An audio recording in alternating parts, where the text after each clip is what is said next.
So what's with the mics and stuff, Yakov? To broadcast. To broadcast? Yeah. What are you broadcasting to? Relatives and friends abroad. Okay.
Яков, проверка связи. Отлично. Вы меня слышите, да? Алло.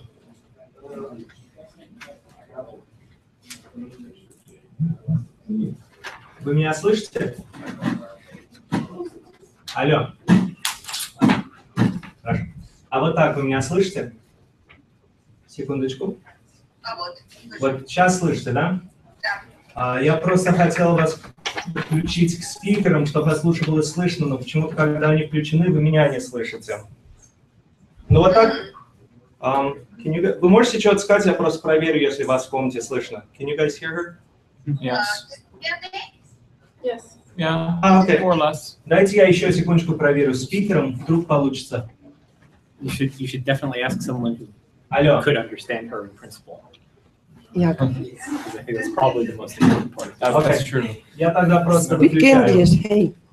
Good for the Yeah, last. we will speak English when it comes time for the defense, don't worry. Right, yeah. Oh, I could understand that. There you go. Insider talk. Yeah. Значит, Did you do the whole thing in Russian? а можно я вот еще одну вещь попробую? А вот так вы меня слышите? Нет? Окей, значит, придется вас без микрофона, без спикеров. Well, I can be very low. Okay. Well, that's one less thing to hook up, I guess. So, Daryl, you don't have to worry about things being cluttered. It was less about clutter and just, what the hell is all this? I mean, you've got 3 computers, a microphone. Hold on, I gotta. That's What are the other 2 for?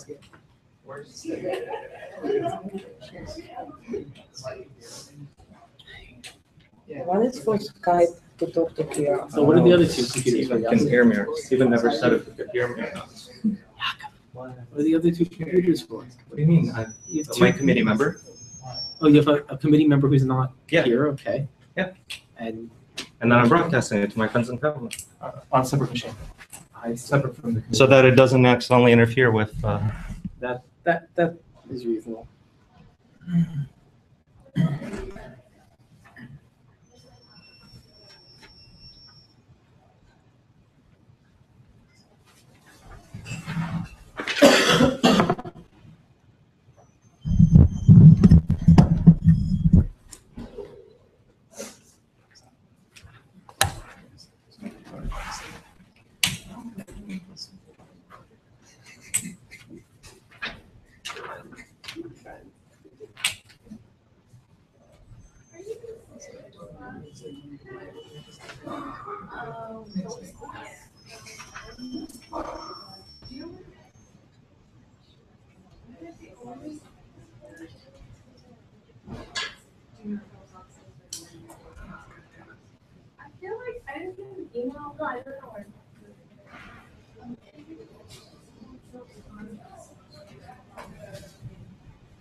Okay.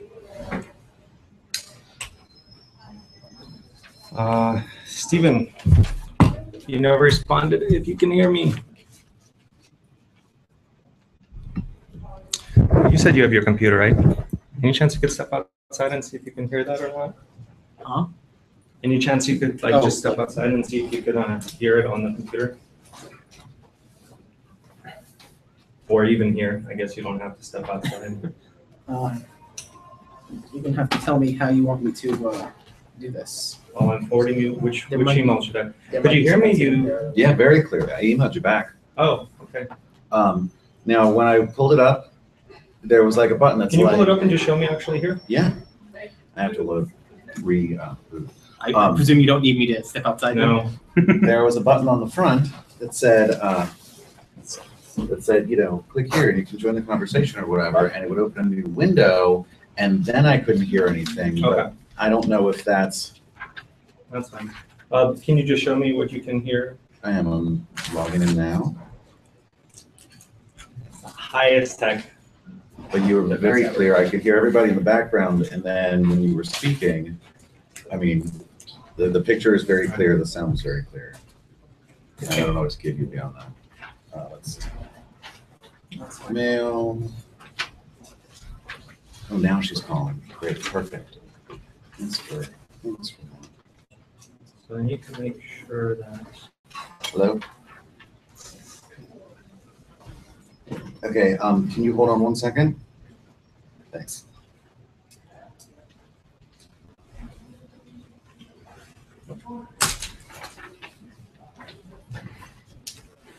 I need to take this call, so we'll play with it. Hello? Sorry. The picture is very clear. The sound is very clear. Hello. Hey. How are you doing?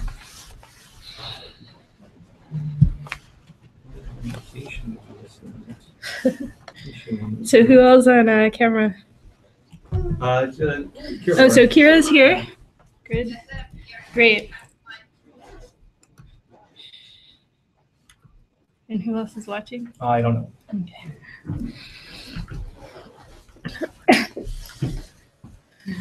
Hi.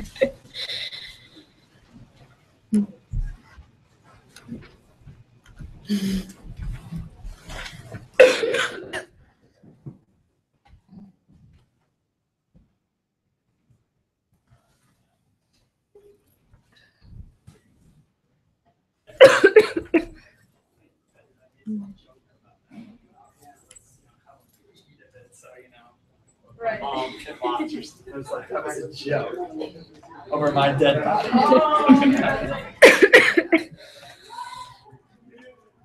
That was weird.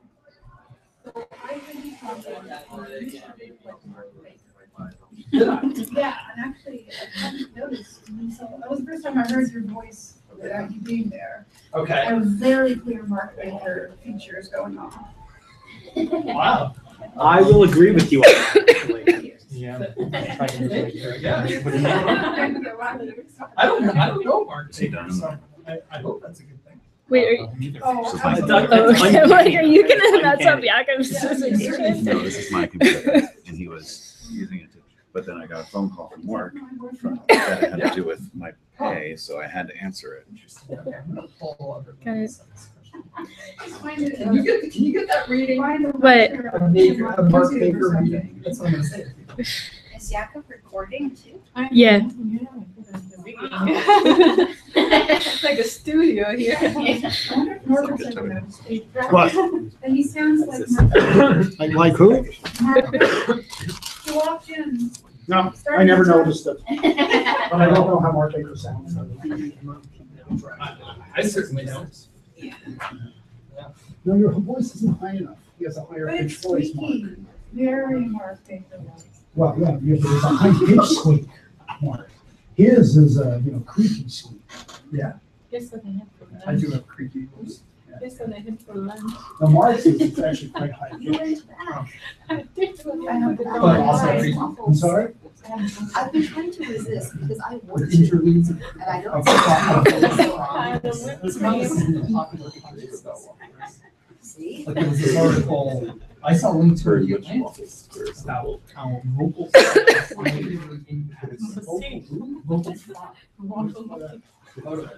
Oh, really? No, Mark doesn't have any of that. Although I'm reading a novel that is filled with this, because it's all about 14 to 16-year-old girls in a boarding school. It's a great book. Yeah, but that's tots. You know tots? Tots. Oh, totes. Totes. No, totes. It's a totes. Yeah. That's what happens when you're reading the book. Yeah, I thought it was for kids, but then I realized that it's been told, right? Something like that. So in fact, even that got shortened to tots. Okay, I was. I've heard that. It's a thing. This is some study where they had both men and women Are you read here the for- same sentence in modal Yeah, voice and in repeat voice, and then they had There are lots of chairs left. give subjective impressions. It's gonna get very Wow. warm in here. It was like, if you used your repeat voice, you were somewhat less likely to be offered a job, and the effect was greater for women than it was for men. Oh wow, there's power now. There's power. Like there's not normally a power strip on the desk. I think that Yakov came prepared. I see. I just got here. I like the boom mic. It was definitely already set up. So it was it uniform across the sentence? Was it like people being like, So if you, so just Google it, just Google it, and if you, once you get the link to the, I think it was in Fox, once you get the link to the actual study, they have the stimuli for you. okay, yeah. Some are more convincing than others. It was clear in some cases that the speaker didn't really command both locations. They're like, okay, well now, even though that's not something I ever do. Because like I can understand if it's sentence final.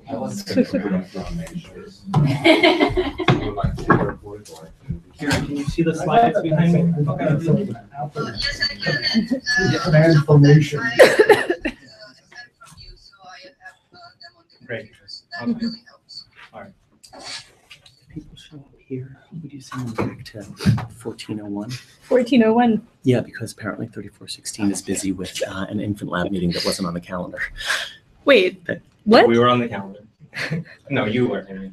Yeah, so No, that, apparently Aaron says that room's not free. So Well, if you signed up for it, then it's yours. yeah, I can't kick it out. There's meeting schedule. Yes, it's you're Yes, on the you can. calendar. That's how it works. Okay, send them up to 3416. Okay. That's why we have.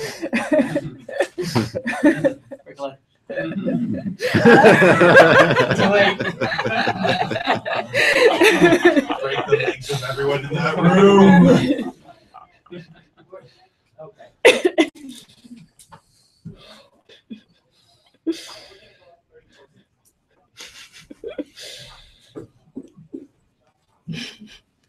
Gonna get to another minute or two, or?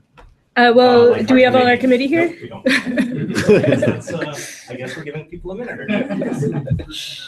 Who are we missing? Rochelle. Rochelle. And Bill. look, here's here, Bill. Yeah, class is 3416. Bill Don't say that to Bill. is not. Yeah, I don't see Not yet. You're here. Here. And Kira's here. Kira, you want to say hi to? Yes, hello everybody. Nice to be with you. Hey. How's it going? I'm good. By the way, this is ninja level defense. Oh. That's usually for serving vodka. Yes. Oh, I was gonna ask for my tea, but yours is a much better idea. We're gonna make Kira have a seizure.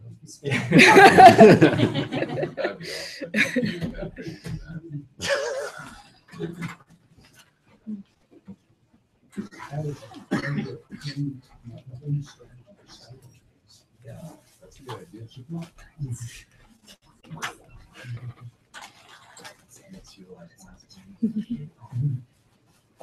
Here's an example.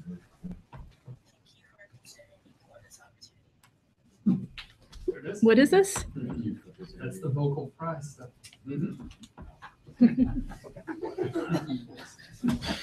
Rachel does know the room. She does know the room. You see that there was a thing about Bayesianism and science time. Yeah. No. Hey, come on in. There's even a seat at the table.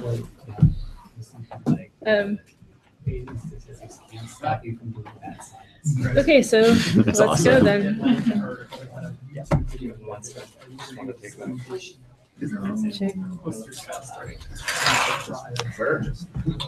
It wouldn't be the full Dr. House effect unless I was sleeping.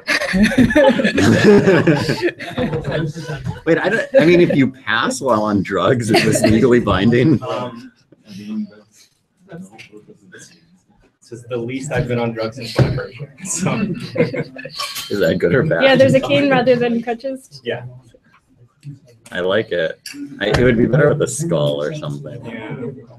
But it folds up. Does it have a sword? I have a little pen that's a sword. That's pretty cool. Okay, you ready?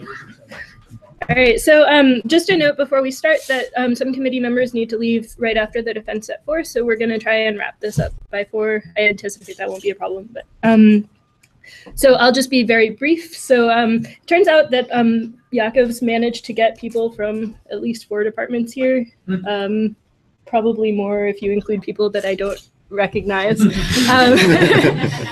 Actually, it turns out we're not the first people that he's convincing about the awesomeness of his work. So, for example, he's already convinced the whole scientific community. In fact, part of what he'll be presenting here is work that won a runner-up for best poster, for what would have been his second best poster award at the AAAS meeting. I think 3416. I think he's also probably convinced all of the high school students in the area to join language science. He's also managed to sort of get here despite probably the most obstacles of anyone I've ever seen right before a dissertation defense. So all he has to do now is convince his committee. Should he be successful at that, then he will be going up to Penn in 2 weeks to start a postdoc. So the procedure, right, so the committee is Rochelle, the Dean's rep, Jeff, Bill, Kira, who's on Skype, and myself. And the procedure is that we'll go for, Yakov will talk for half an hour, and then with your permission, we usually switch things in the department, so the committee asks questions first, and then questions from the floor. And we will be trying to wrap up by 4, so I might go 37 seconds over. I'll try hard though. Thank you. Today I'm going to talk about Bayesian categorical effects in L1 and L2 speech perception. So one of the major challenges in psychological sciences is to understand how categories are mentally represented. And people consider this in a large number of different domains, whether it's color perception, facial expressions, artificial object recognition, speech perception, and even emotions. Specifically for language, which is what I work with, we know that categories affect both first language L1 and second language L2 speech perception. So in first language speech perception, we see variable effects of categories for different phonemes. So stop consonants are perceived almost categorically, and people don't detect differences inside of a category very well. But vowels are perceived almost continuously, and people can tell different vowels apart even if they classify them into the same category. And vowels and consonants are seen as very different in this regard. People use different terminology to talk on different models to explain the effects. Different kind of groups of researchers work on them. And we also see effects of categories in second language, L2 processing. For instance, naive learners apply their L1 categories to L2 speech contrast when they start to learn a new language. And L2 discrimination of sounds is guided by how they're identified or assimilated into their L1 categories. And even how new L2 categories are formed is guided by these proximity and assimilations into L1. So we know that categories affect things that we can measure, like categorizing into a category or discrimination, the ability to tell two sounds apart. So the question is, can we use these behavioral measures to extract some knowledge of the underlying categories and use this to quantify the relationship between categories and perception? So as a base case to explain how I use these behavioral measures, I'm going to use stop consonants and native language perception. Imagine a continuum from ba to pa. This is the voice onset time continuum. And as we move along from one sound to the other, we're going to ask, how often do people identify the sounds as pa? So at the ba end of the continuum, of course, 0%, because it's always pa, and at the at ba, and at the pa end of the continuum, everyone unanimously says it's a pa. And if we look at the performance along the way, this is called the identification function. This is what category people classify the sounds at. And you'll see for stop consonants, it's a very fast change. So they think it's all pause and then quickly think they become pause. So we call this the category boundary, where they reach 50% criterion. And to one side, we have the category ba, to the other side, we have the category pa. Now we can consider the same continuum and ask a different question. How well can people tell two sounds apart? If I give you two sounds that happen to span the category boundary, you're very good at telling them apart, and you'll report that they're different. But if I give you two sounds that are the same distance apart but happen to fall within a category, you're not very good at telling them apart, and you'll probably report that they're the same. And this is called the discrimination function. It's how well you tell sounds apart along the continuum. Notice it's very low within the categories, but at the category boundary it goes up. So across category boundaries, people are very good at telling sounds apart. And if we overlay this over the identification function, we see that this peak in discrimination happens exactly at the 50% inflection point for identification. Now, if we look at stop consonants and vowels together, and we just look at identification, this is a little different. Instead of two categories, this is as you go between three categories. But you'll still notice the same identification behavior, where within a category, you identify 100% as that category, and then you quickly switch to the next category. Stop consonant and vowels look pretty similar. But if you take the same continuum and look at discrimination, on top you see vowels, on the bottom you see stop consonants. For stop consonants, you get these peaks in discrimination at the category boundaries, but you're down to 50% chance level at either category. For vowels, this is one step apart discrimination and two steps apart discrimination. Once you get to two steps apart, you're almost 100% all across the board. Now, the obtained versus predicted curves, this is, can we predict how well people discriminate sounds just from their identification behavior? So if people just assign two categories and then say, did I assign the same or different category, how well will they do? For stop consonants, we can predict very well. For vowels, not at all. So we have the same identification patterns, but incredibly different discrimination. Now, these types of measures, the identification and discrimination, are used in both first and second language experiments. And we want to use these behavioral measures to extract knowledge of categories in both L1 and L2 processing. However, first, we need a formal model in order to do this. The model I choose to adapt is originally from Feldman et al. 2009. And it's a model that treats speech perception as optimal inference, and it was originally designed to look at vowel perception.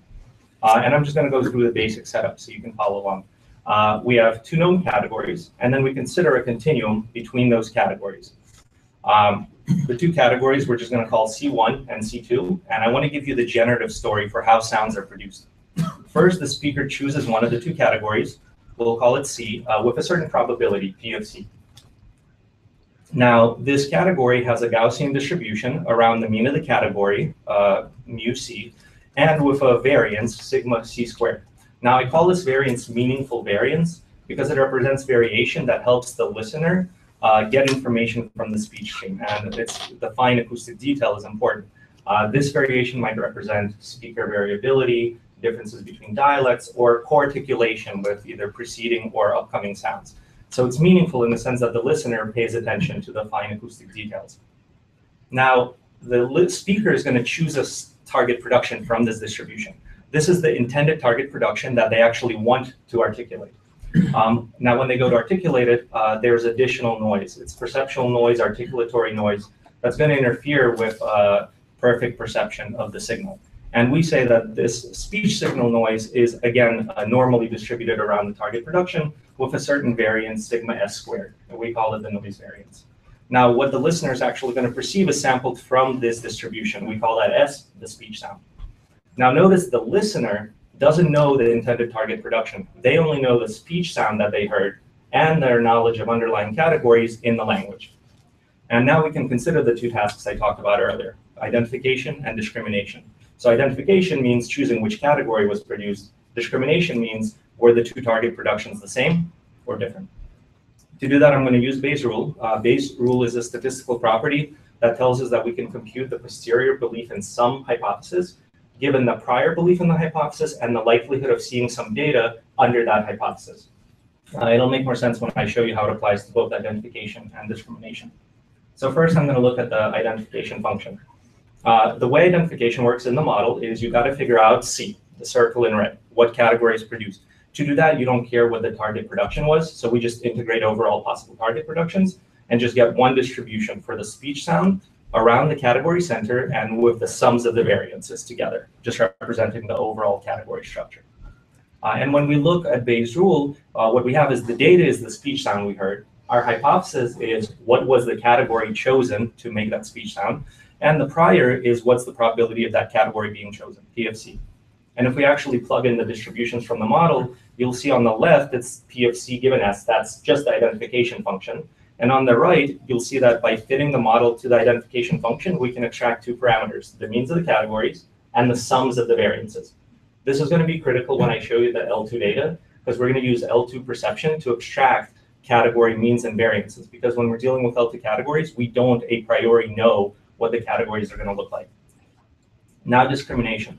For discrimination, we actually do need the target productions, because we treat discrimination as picking what the two target productions are and then comparing them to see if they're the same or different. So in terms of Bayes' rule, we still have the data being the speech sound, the sound we perceived, but now our hypothesis is what are the target productions? And the prior is the distribution of those target productions given the chosen category. And if we look here again at the actual distributions from the model, we can see that by fitting the model to the discrimination data, we actually extract the individual contribution of the meaningful category noise and the speech variance, the noise variance. Now I want to show you how this looks graphically, because it captures the intuition of the model very well. We take Bayes' rule for discrimination, and we actually look at the underlying distributions. So here we see the prior and the likelihood. In red is the category structure. This is the prior. This is the probability of the target production given the category. And notice that it biases us towards the category center. In blue, we have the likelihood. This is how likely is the speech sound to be produced from different values of target productions. And that biases us towards the speech sound we actually heard. We multiply those together to get the posterior, and we get this distribution in black, which is somewhere between the actual mean of the category and the produced speech sound. Of course, the listener doesn't know what category the sound came from, so we have to consider that it could have come from either category. So we actually get a mixture of Gaussians. And since we're doing optimal inference, when we try to decide what the target production was, we take the expected value of this distribution. And that's the equation you see there. Critically, I want to point out that that expected value has a contribution of both the speech sound S and the mean of the category mu C. Now, how much do we bias towards each one? Well, you'll notice that each of those terms is weighted by the two variances. So the speech sound S is weighted by the meaningful variance. So the higher the meaningful variance, the more we pay attention to the acoustic signal details, and the more we bias our perception towards the actual speech sound. As we increase the noise variance, sigma S squared, we don't trust the perceptuals, the signal as much, and we bias our perception to category centers to account for the noise in the speech stream. And that leads to higher categorical effects. And the way I model the relative contribution of the two variances is by simply considering their ratio to each other. And I call this the tau continuum, and we can look at the ratio as it moves up or down on the tau continuum. So at one end, we have very high categorical effects, very high noise variance. On the other end, as we move up, we get more and more meaningful variance, and hence less categorical effects and more continuous perception. And this is going to be critical in our L1 modeling, where we're going to look at different phonemes and see where do they fall along this continuum. To get an idea of different parts of the continuum, how much actual perceptual warping is going on, we can look at a simple graphic. On top, you can see the actual stimuli, and on the bottom, it's what you perceive. Now, if we have an infinite ratio, in other words, there is no noise, you perceive everything perfectly. There's no bias to the category centers. But as we increase the noise ratio, you'll notice that we get more noise variance, and hence our perception is biased towards the category centers. So at the low end of the continuum, there's almost no within category discrimination and great discrimination at the category boundaries as we pull sounds more and more towards the centers of the categories. And we can examine where the phonemes fall on this continuum and hence how much effective categories they have. So this brings me to the two overall goals of the dissertation that I want to show you today. For the first language, we want to show how quantitative parameter in the model, this tau continuum, captures perception behavior for different phonemes with different degrees of categorical effects. For second language perception, we want to provide a quantitative foundation for examining category structure over the course of L2 learning by using the same model. And we want to correlate these categories with perception behavior over time. So I'm going to go through the L1 work, then the L2 work, and then just briefly summarize at the end. So for L1 effects, we're going to, again, really focus on the relative contribution of the two variances by looking at the discrimination data, but of course we want to fit the identification data too. And the different phonemes that I'm going to consider today are stop consonants, vowels, fricatives, and nasals. Stop consonants, which are perceived almost purely categorically, vowels, which are strongly continuous, fricatives, which in past research have had very mixed results, and nasals, which in the past have been found to be quite categorical, and we're going to see where they fall on this continuum. I just want to point out that all of these phonemes are actually perceived using very different cues. So this brings us to the central question of, is it possible to capture varying degrees of effects for these different phonemes, even though they're represented by very different cues and people use different cues to identify them within the single model? The modeling steps that we're going to use in order to extract these parameters, the category means and the variances, are first we want to set one of the category means based on production data. Then we want to determine the other mean and the sums of the variances based on identification data. And then we want to extract the relative contribution of meaningful and noise variance by fitting the discrimination data.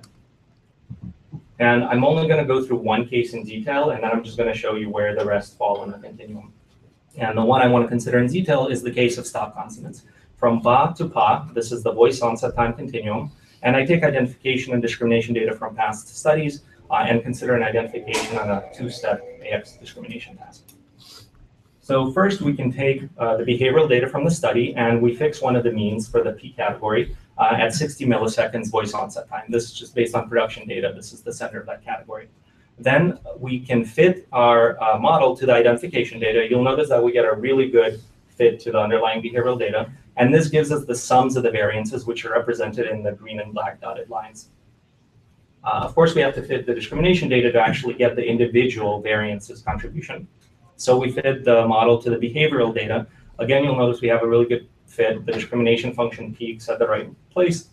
And the tails of the discrimination function do seem to fall where the behavioral data does on both ends. So now that we fit the discrimination, we can actually consider the individual meaningful and noise variance and see what do the underlying categories look like that our model found. In blue and red here, you see the categories that our model finds for ba in blue and pa in red. You'll notice that the model found very different categories, a very narrow peaky distribution for ba and a very shallow broad distribution for pa.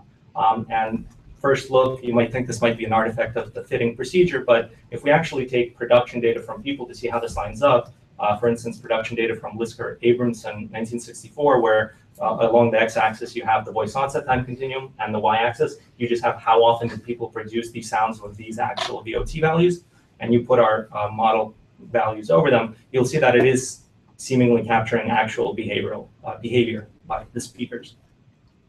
Now that we fit the identification and discrimination, I want to come back to the actual ratio and see where it falls on this continuum.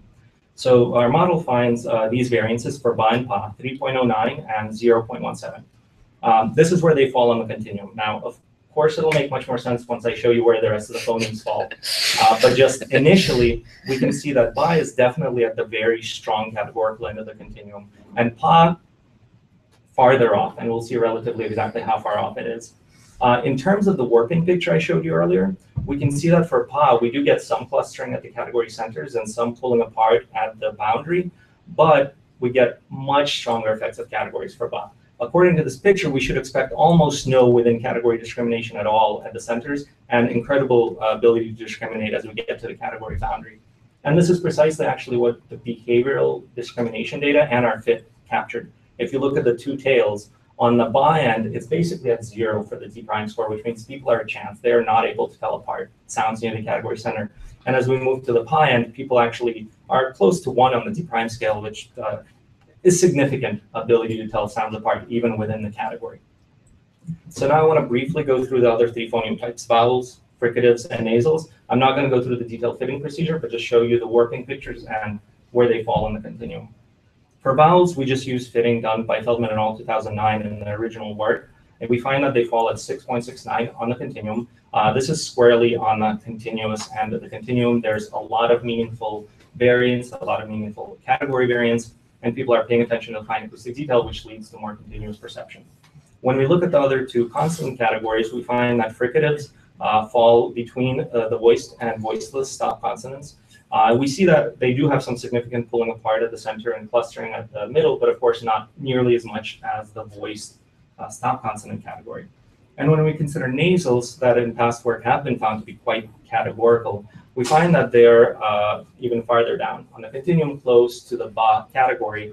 And looking at the perceptual warping pictures above, you'll see that for both ma and na ends of the continuum, we see a significant clustering at the centers and a lot of pulling apart at the category boundary. So what we find, in effect, is consonants at one end of the continuum and vowels on the other. So with vowels, we have a high meaningful variance for the categories, a lot of attention to acoustic details, continuous perception. For consonants, much more effective categories, a lot more noise, and so people are biasing perception towards the category centers.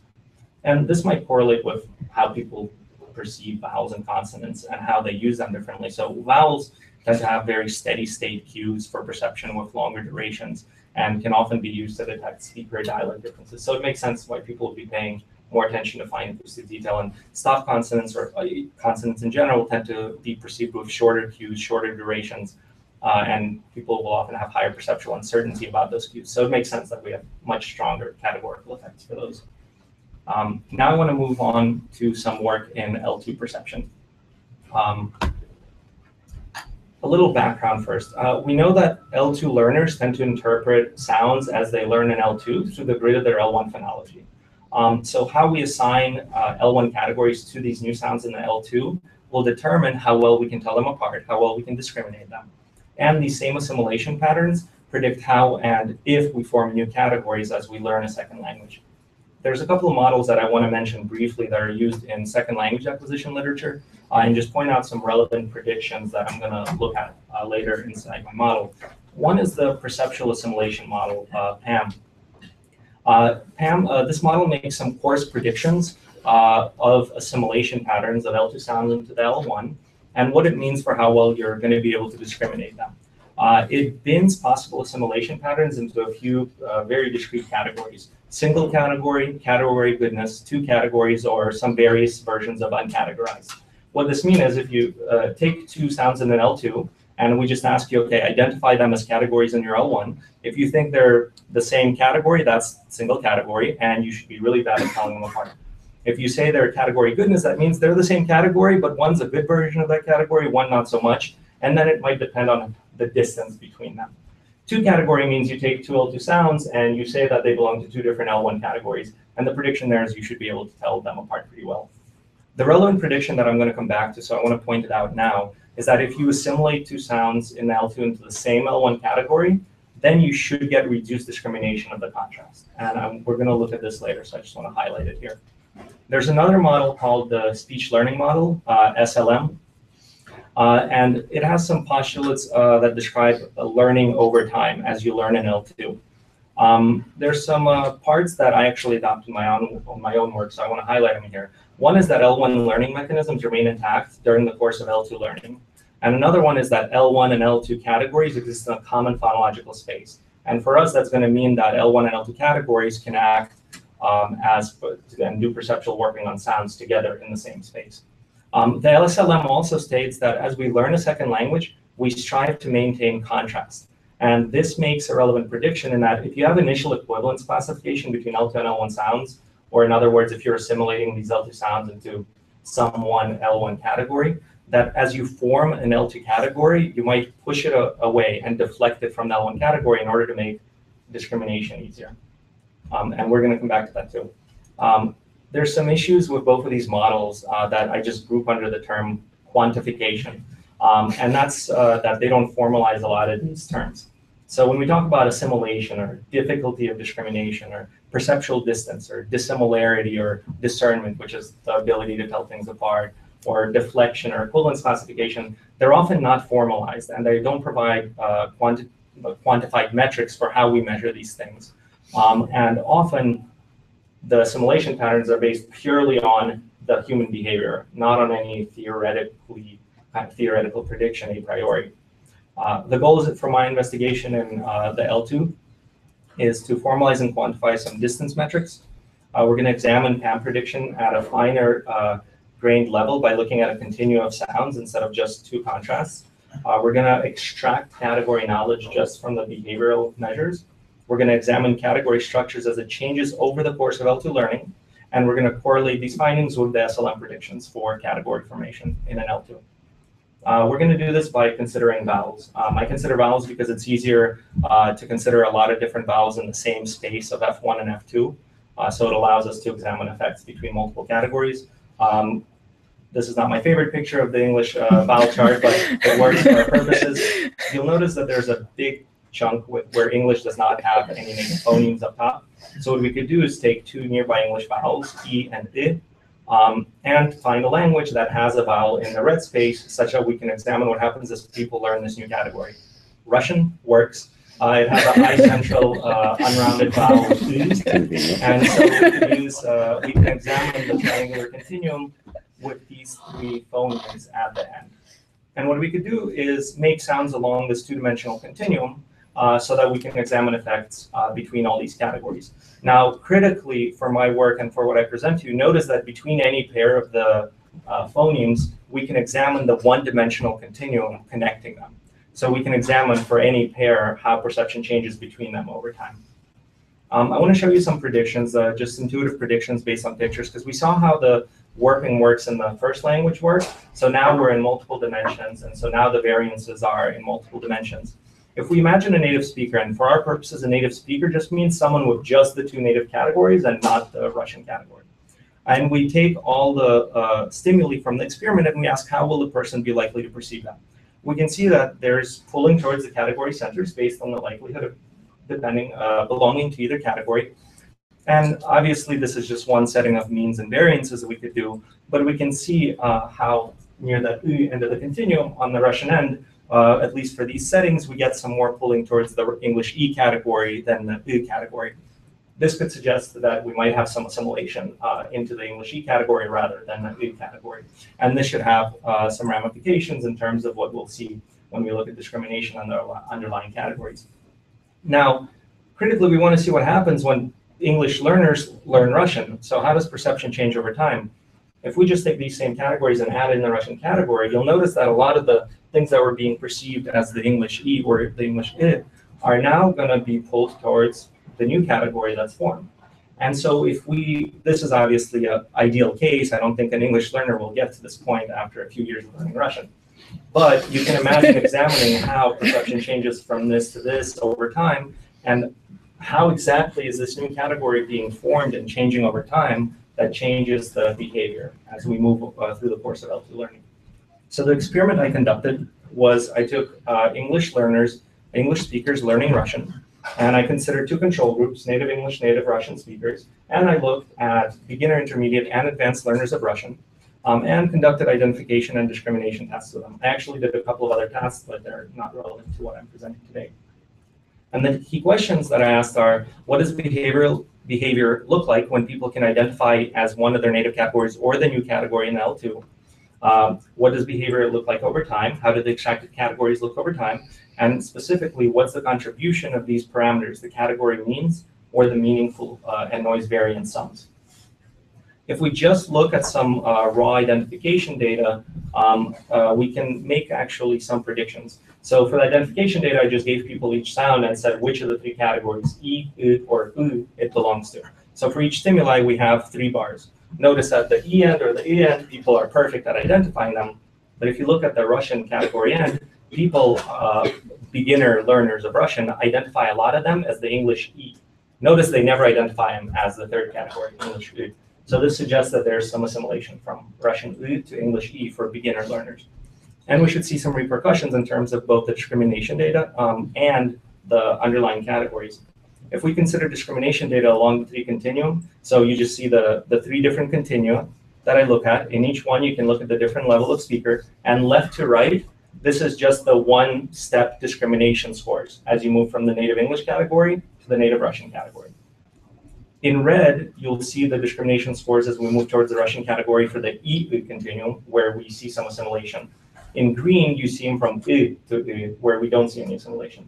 Notice that for all levels of English learners and the native English speakers, they're much better at discriminating from the I to the I than they are between the E to the I. Sorry.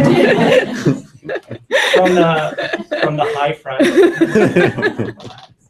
short, lax vowel, you'll notice that where you predicted assimilation, people are much worse along the whole continuum, not just between the endpoint contrasts. So this is like PAM prediction plus.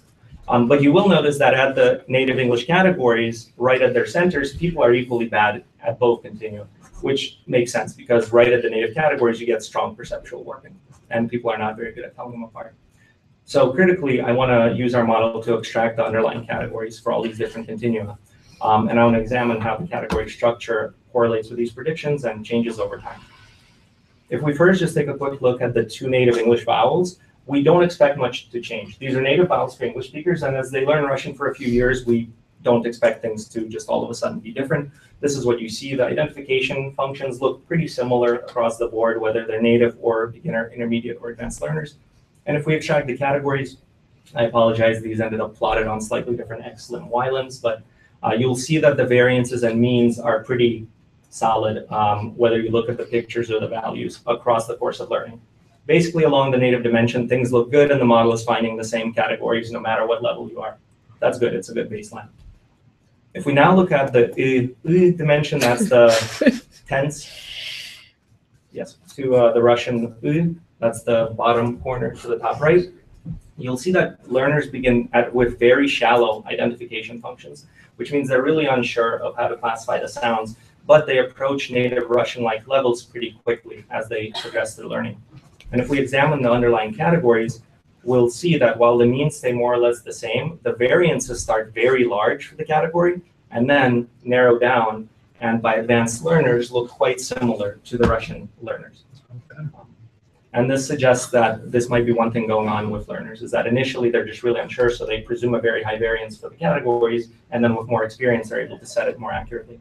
If we look along the E continuum, this is where we saw assimilation earlier, you'll see that initial identification and even the intermediate learners are much more shallow, which means they're much more unsure of how to classify the sounds. And this is to be expected based on the assimilation patterns. And when we look at the underlying categories, you'll notice that while we still get this effect of the variances getting more narrow, we have an additional effect of the category mean.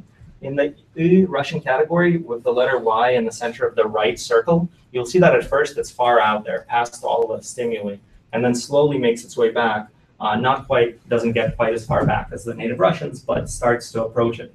So this suggests that there's an additional effect on how the mean is set for the category, which works pretty well with SLM predictions, that when you have assimilation, you might form a category farther out and deflect it away in order to make discrimination easier. So the key positive findings are that the PAM predictions bear out at the fine-grained level as we look at a whole continuum, not just contrasts. Early identification curves are shallow. This correlates with being unsure and also maybe some noise variance when people aren't sure if they're perceiving things accurately. And we're able to extract the category parameters over the course of L2 learning. The variances seem to be adjusting as people learn the language more, and the means setting seems to be dependent on whether there's initial assimilation or not. So, and just a few words in closing. The goals stated earlier were to show how results for different phonemes in L1 fall along a parametric continuum, and for L2 provide some quantitative foundation for measuring distance metrics and see how predictions play out as we examine category changes over time. In L1, along the tau continuum, we found that we get a very good prediction from a single parameter in the model to how much effective categories, stop consonants, vowels, fricatives, and nasals have. And we get a consonant cluster with a vowel cluster at the other end. But you'll notice even within the consonant cluster, there's possibly some clustering within there. You'll notice that the three voiced stop consonants, whether oral or nasal, seem to be together, and the voiceless consonants seem to fall together. Now, we would need to look at a lot more phonemes to see how meaningful and this is and predictive this is, but I think it's interesting to note that. And in L2, we found that assimilation patterns can be examined for along a continuum. We can get identification fits from the model and look at how slopes of identification change over time. We can extract category structures and find how actual variances and means change over the course of L2 learning. So the take-home message that I want you all to take home, speech perception depends on category structure. And when you have different categories, you're going to get different effects on behavioral measures. And when categories change in L2 learning, perception will change. We can extract category parameters from simple behavioral measures of perception. And this approach allows for parameterizing degrees of effects in L1, as well as examining changes over the course of L2 learning. And with that, I want to thank my many collaborators over the years on various aspects of this project that made it into my dissertation. And I want to thank all of you for letting me make this my home, letting me slowly find my way to my PhD topic, and most importantly, for a truly life-changing 5 years. And I will allow the questioning to proceed now.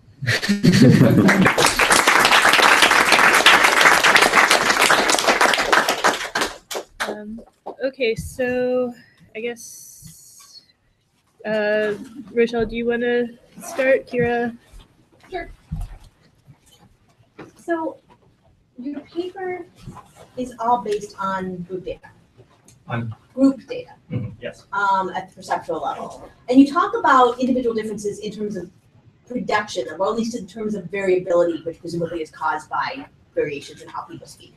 But there's also individual differences on the perceptual side within joining categories. So Joanne Miller's work, for example, on the category goodness stuff showed different patterns of category goodness for different individual listeners, right? And different items that were seen as the center members of categories when you had different listeners. How does the model incorporate that? Are you stuck basically saying that everyone has different categories, which I don't think you really want to say? Or is there some other way in which you can capture? So I'll answer that in two parts.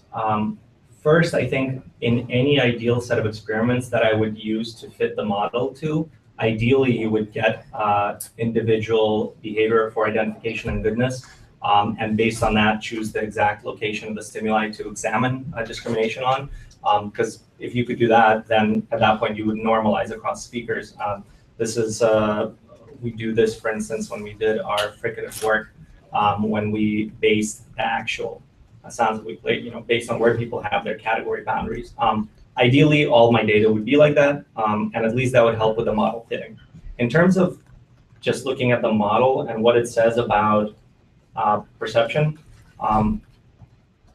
in terms of production, I'm not that worried that people will produce different categories, because what we're looking at is when you, as a speaker of this language or learner of a second language, represent your categories, you're going to represent them based on all the speakers you hear.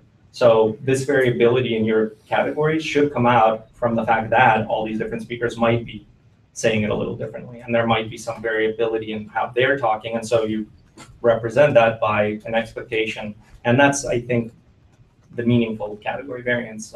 You do expect there to be some variability, and you use that variability to, say, identify a speaker, tell what dialect they speak, detect mood, emotion, intonation.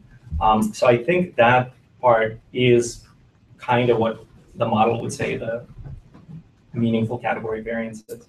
In terms of like what you were saying with individual speakers, just having slightly different categories, and am I just stuck with, looking at just group data? Kind of. I mean, if you have enough speakers, I don't know. Maybe I'm missing a part of the question. Do you want to? So you're talking about the variation in how people speak, though. But given the same series of sounds, different people will see different things as being better members within that category. So if you give different, so that there are individual differences purely on the perceptual side, given the exact same perceptual continuum, right? Yeah. So you may think that this VOT is the best P, and I may think that this other VOT is the best P, and it isn't just means, but also the shapes of our internal categories. That's the individual differences that I'm talking about on the purely perceptual side. And I would imagine this would be even more of an issue for me for the model for L2 learners, where certainly the way people form their perceptual categories over time are going to vary even much more than we would see in L1 learning. I don't. I mean, the simple part of the answer is when you look at enough people, this model is meant to capture an aggregate behavior. So, I mean, on average, I think if you take 100 speakers of a language, there's going to be some representative mean, some representative variance. And if everyone has a little slightly different mean and slightly different variance, I think you capture the overall behavior. In terms of people having different means and different ideas of how well something represents the center of a category, I mean, this model could be applied, I guess, to individual speakers and to see how they are different. I mean, I don't know if this is directly relevant to what you're thinking when you raise this question, but one, maybe far out in the future application I could imagine for this type of work is, if someone's having difficulty with a certain contrast in language, you could take behavioral measures just from that one person and try to figure out what are their underlying perceptual categories.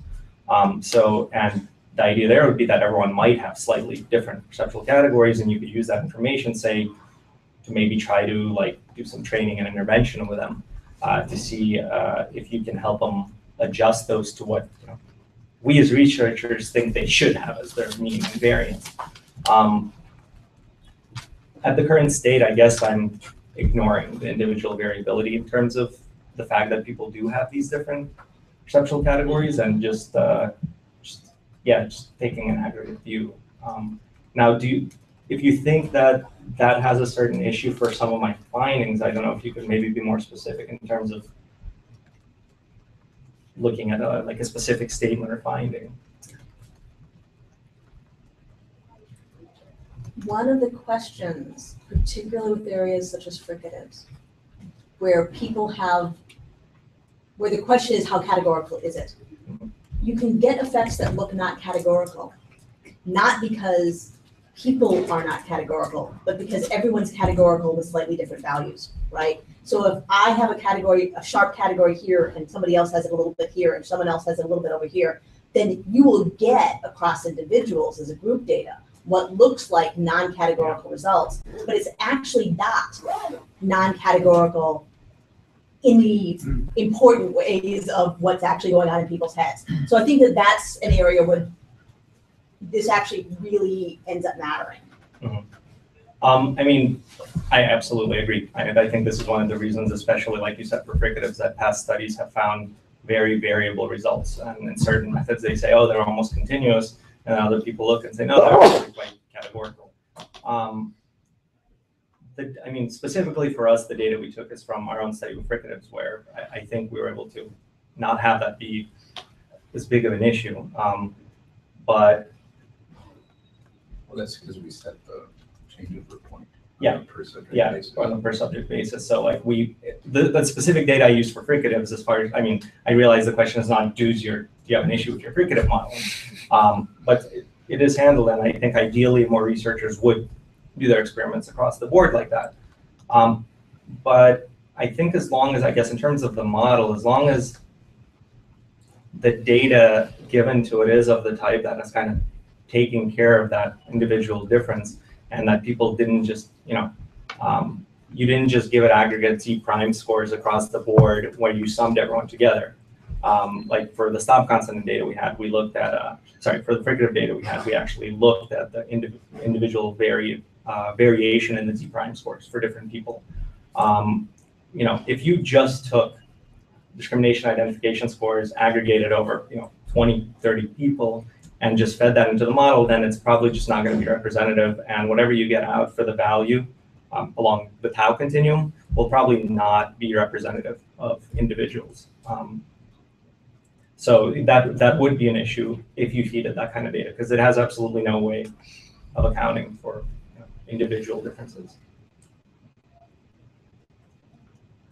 So is the goal only to model the data, or is the goal to actually say something about what this means about speech perception? The goal is, of course, to model what it means about speech perception. Yeah. But in order to extract something meaningful about the category parameters, you need to fit the data. So as you know, basically what you were saying is that it's really important that the data you're fitting is meaningful in the sense that you can get what you want about the underlying category structures from it. So if you give it something like aggregate data over a lot of speakers, then and you extract the contribution of noise to meaningful variance, it's not going to be very informative for you in terms of, oh, people assume a lot of perceptual noise for this phoneme over that one because it might just be reflecting this individual differences. But the goal, of course, is not just to get a pretty picture, though they help for today. The goal is to see, in L1, like what's the relative contribution and the fine grained detail of the category structures. And for the L2 work, it's to see, can we actually examine these parameters changing over time? And for the L2 work, at least, the data we collected that I used in our modeling, we did not move the crossover point. So it is based on aggregate data. It'd be great to look at individual data there. The reason I only look at aggregate data there for the valves is because we looked at the 2D continuum and we had a lot of measures, but not that many measures for any individual pair or any individual point, because there are so many of them that the only way to get, at least for the discrimination, any kind of consistency prime scores was to aggregate over people. That's not ideal. You wouldn't want to do that if you wanted to actually examine individual people's parameter changes over time.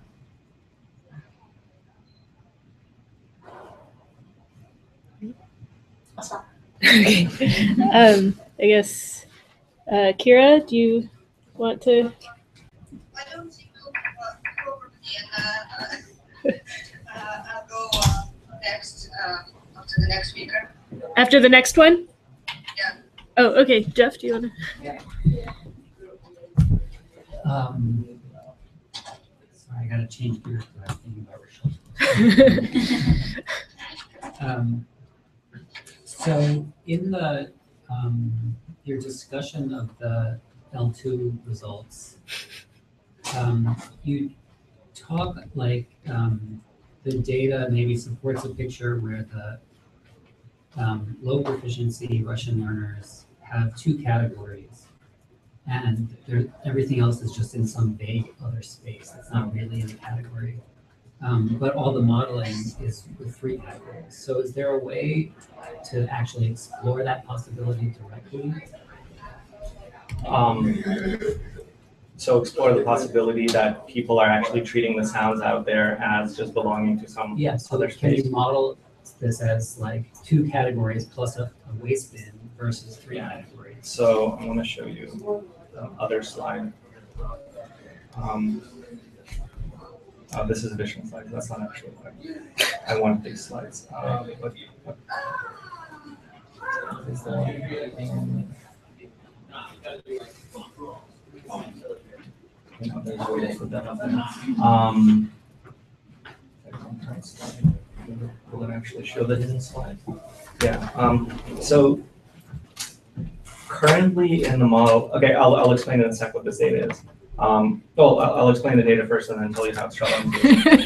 If you consider the continuum, this is the English native category, like in bit, to the Russian category. And we look at English learners, and we see that they have a discrimination peak along this continuum, but then we just look at their ability to discriminate at the two ends. You see that the native English category end, they're very bad at discriminating, right? At the Russian category end, they're fairly good at discriminating. So intuitively, this makes perfect sense because, well, they don't actually have that category. They're good at discriminating because they haven't actually formed a good category there, which is working their perception, right? Which you would expect because they're fairly early learners. However, this is a major problem for our model, is that our model, as it currently states, has absolutely no way of treating a space in your, and let me just come back to this picture. It has absolutely no way of actually modeling this. You could do one of two things. You could run two experiments where you take the same group of speakers or two different groups at the same learner level, And for one of them, you have them only identify things as belonging to one of your two native English categories. We didn't do that. This is what a lot of L2 SLA models do. They only have people identify things in their L1 categories. I specifically wanted to allow people to identify things as belonging to this third category in order to, there's kind of this implicit assumption, which I didn't state, is that if we say that a person has a third category, what would it need to look like such that this is how they're behaving? So there's this assumption that they do have a third category. And the model currently has no way of capturing this idea of a new category coming online over time. This is one thing that I think would be great to be able to examine and find something in the perceptual signature that'll tell you when perception changes from it seems that we're only using our L1 categories to, oh, wait, it looks like there's additional above and beyond perceptual warping that we must attribute to a third category. But to be very direct, that's just not something the model captures, and it's. Right, that was my question. So I know it doesn't capture it. My question is, what could you do to try and capture it? Well, so one thing you could do is this idea of looking for above and beyond perceptual effects. So if you just go under the assumption that people only have their native categories, and you actually, let's say you just run a native language experiment with these categories to figure out how big the categories are, and then based on those model parameters that you find, you say, okay, what are my predictions for perceptual warping given these two native categories? So kind of like in this picture. And then what you say is, okay, my prediction is, these two sounds were warped this much, they're closer together, these are less, and I predict that we should have this difference in discrimination along the way. And then you look at the behavioral data. And what you might find is for the native English speakers, it's like, oh, yeah, it actually kind of looks like this. And then you could do two models, one that has a third category and one that doesn't, and find some way of quantifying goodness of fit. And then find a point at which you say, okay, the goodness of fit now is on the model with the third parameter. I don't know how you would do the model comparison there, but presumably, when we do the optimal fits to the categories, the basic procedure goes like this. You give it the behavioral data, you give it some starting point to look for categories, and it basically searches the space of possible means variances, and it finds what it thinks are the optimal setting. You get an error value because what it's doing is minimizing the error value. So you might actually do something that simple, I don't know, where you do the fits and you see how much error is there between predicted and actual values. And when you get to a point at which the three category model has a lower value for its optimal fit, you say, this is the point at which the person's category seems to have come online. That's not something we did, but it's something that could be a next step.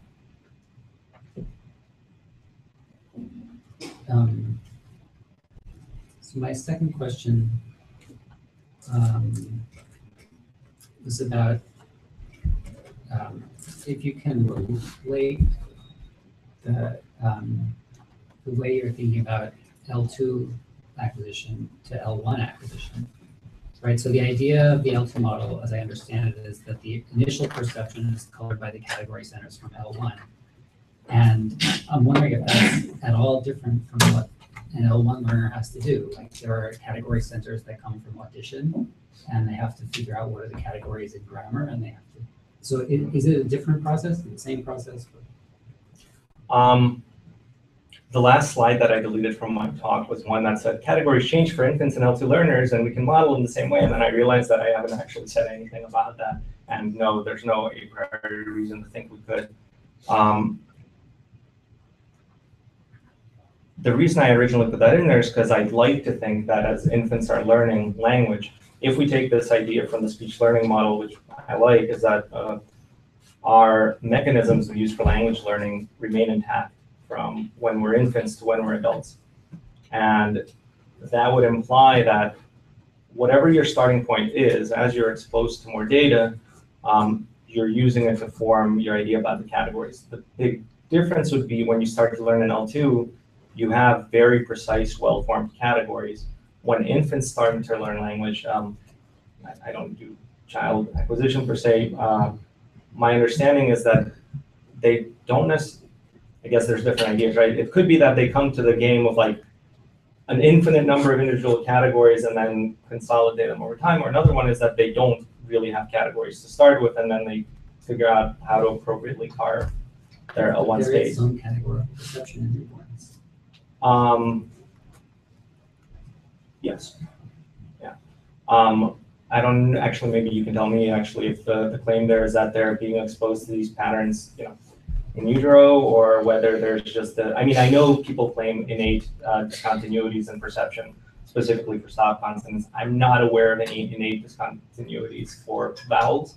I know there's like the native vowel framework, which says that we tend to pull things towards the edges of vowel space as infants or as L2 learners when we don't have a category there. But I mean, at least for vowels, and I only say that because that's what I use with L2, I'm not aware of any categorical perception infants. I know Cool, when she did work with infants, not newborns, she did find that adults and infants have this perceptual warping for vowels, and monkeys don't. So there's something very specific to humans there. But that was 6-month-olds, at which point, tons of exposure. So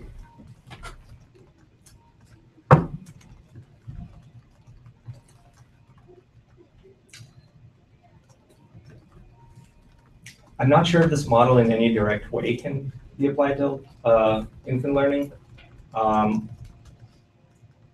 Okay, there's a way it could be applied, there's a way it can't. It could be applied in the sense of if you take their behavioral data, and I'm not really sure how detailed with newborns we can collect ID and discrimination data across the whole continuum. That would be a lot of sucking rates. Let's do a half hour on this pair, let's do a half hour on this pair, now let's have your mom do it, let's have a stranger do it. But if we had that data, I guess in theory you could take what you think are the categories in the language and then see, what explains their behavior. But I think we'd be severely limited by our ability to collect meaningful, because you do need identification and discrimination data. I mean, you don't necessarily, you could assume category structures with some variance for ID and then just try to see what's the contribution of meaningful in those variants. Alternatively, you can make just some guess as to, everyone must be treating their language perception with this much noise. So for instance, you might say kids perceive their mother's voice with almost no noise because they hear it all the time. So they're very good at perceiving it. So let's just model the category means and overall variances. But you still need that good data. And I'm not sure, I guess from the theoretical point of view, we can talk about it, but from any meaningful way to apply it to it, the video just turned off. Kira, can you still hear us? I turned my video off, but it's still connected. Kira, can you hear us still? Yeah, I Okay. can still. Good. I lost the Yeah, the video went away for a second, our end too. Sure. Okay. We do have an emergency substitution program, but hopefully at this point we don't need it. I really have to think about that because I really like to think that something like this captures infant learning. Because I would hate to have to say that as adults and L2 learners we do something, because if the mechanism has remained intact, then we should be able to look back and apply the same mechanism. But at this point, I don't know how we would do that. I'd like to know, and I'd love to hear your thoughts if you have any ideas. I'm after, not like that right now. Can I ask one? Yeah. This is maybe more of an open kind of question. So every time somebody talks about categorization around here, somebody in the audience says, wait, but that's not how categories work. And I'm not pointing any fingers or naming names or anything, but, and so like one thing that makes phonological categories the way they are is not just how they perform in perception, but how they get used subsequently downstream for other kinds of computations, right? So for example, suppose we have some rule of nasal assimilation in English. So you have some prefix like un, and you put it before a word that starts with a T, it comes out and then you put it before a word that starts with a K and it comes out. Right? Yeah. So so does the variance that you see, say in the nasal categories, or in the say in the stop category, well, in either one of those things, but on either of those categories, does that contribute in any way to the way the phonological rules operate, or does that stuff just get erased and you just use the category label for the rest of it? So it's interesting that you brought up nasal assimilation, because there, the way it actually comes out would actually come out as a different phoneme, not just as an allophone of a category, like n and ng are, you know, in English, like different categories, right?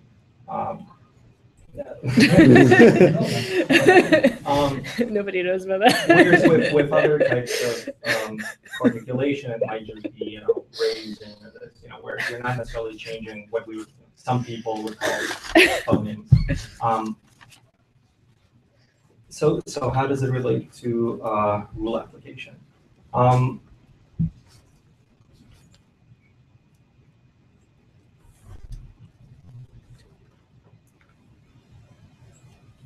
So I think for cases like that, or you know, where N or M might switch in words like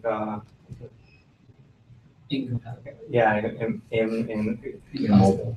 Yeah, where it actually, my intuition there would be that it's not that people actually treat that as variance covering the fact that it might come out as N or M there, is that they would perceive it as the category it comes out as, and some variance that category has like M, immobile, and then I would presume that then on top of that, kind of like hierarchically, whatever rules you have that operate over phonemes would then act.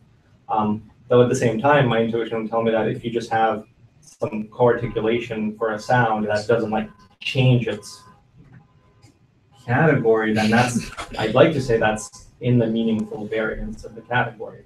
That is what is meaningful variance, and you're trying to detect that because you want to pay attention to it, and it's going to tell you something about upcoming sounds.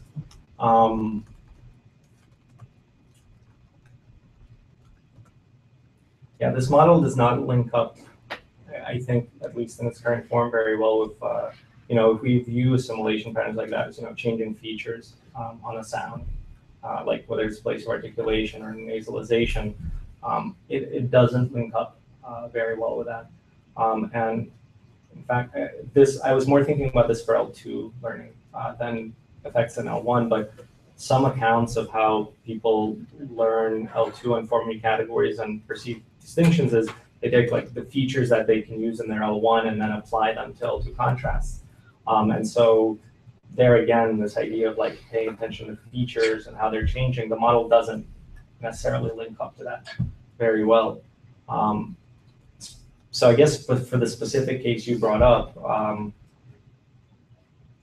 I think I would view that as, you know, that they would perceive the m or the as is and not view that as category variance of N. I gave a talk at Penn before I had a job, and someone brought up a very related question that got me thinking, and it was, well, you know, you have all these different contexts in which sounds come out differently. So maybe you just have different variances for all these different places. So it's like, you know, N before velar, maybe what we're doing is representing the variance of that sound as its own variance. So, because if we try to say the variance of N in all contexts, velars, this is, then there's a lot of variance, but it's not necessarily like a Gaussian distribution that you're just sampling. It's like you're binning velar, not velar. And they said, well, is it possible that this model, you can basically say that it's not that you have meaningful variance for N, it's that you have meaningful variance for N before a velar, or for N on its own, or for N. There's no reason we can't say that. I think in the limit, I don't want to say that we're walking around with category representations and variances for every possible combination of every phoneme before and after every other phoneme. But it's possible that, let's say there's some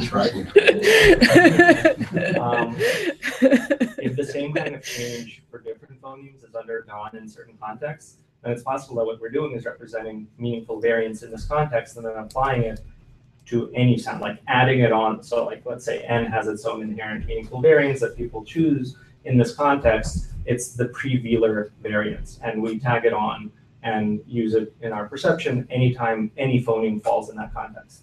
And that might be one way of hooking up the model to these specific context effects. But I'd still like to stick to the idea that for just co-articulation effects that just kind of change the sound slightly, I really want that to be part of the meaningful category variance, because that's a prime example of what it means for variance to be meaningful, is it's going to tell you something about upcoming sounds in the speech stream.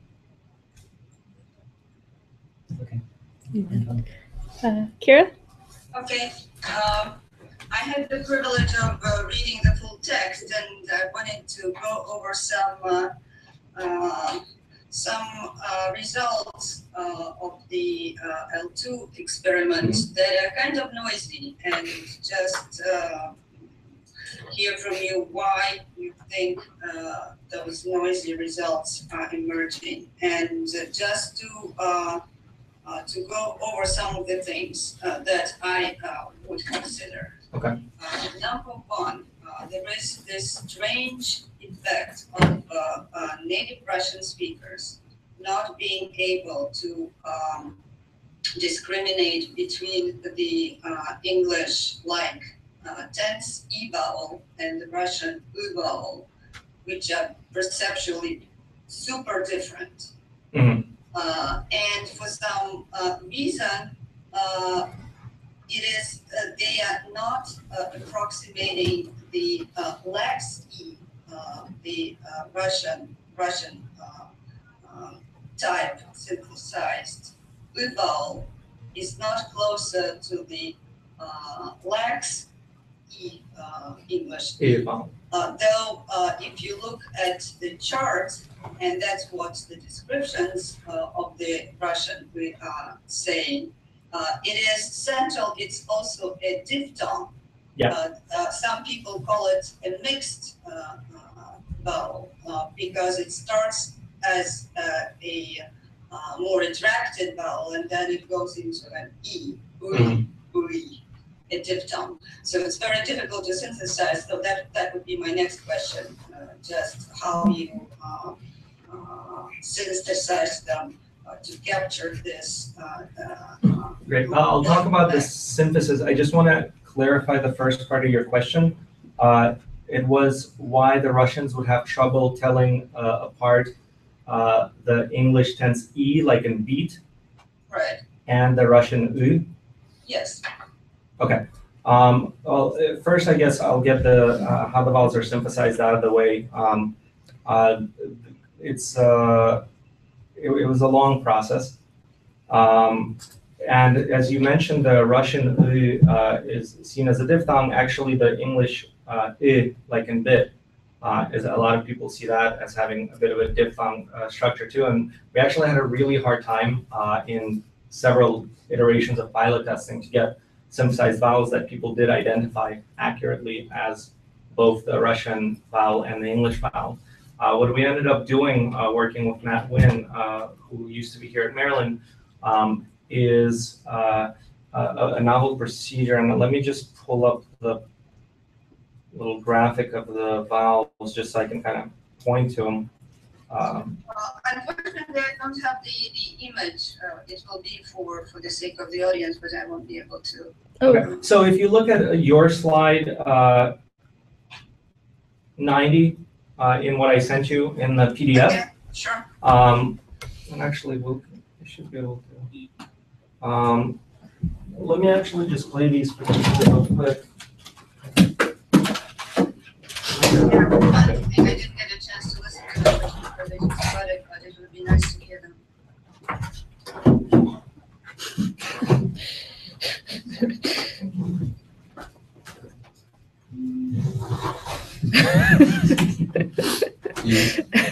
Thank you.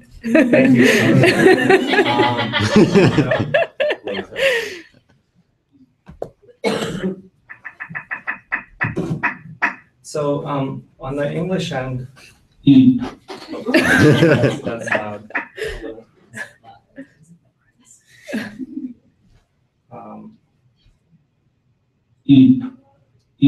This is the English side. Do the English speakers hear this as like the? Okay, good. The Russian one is, I don't think is perfect, but it was identified by native Russian speakers. I could show you the goodness ratings too, as completely anonymous. Where can't I find it? What we did is we actually did have a diphthong structure. What we took native recordings of all three ends of the continuum, and we extracted the fine-grained formant structures of all three. Then we took. In fine-grained, did you just remove the lower formants?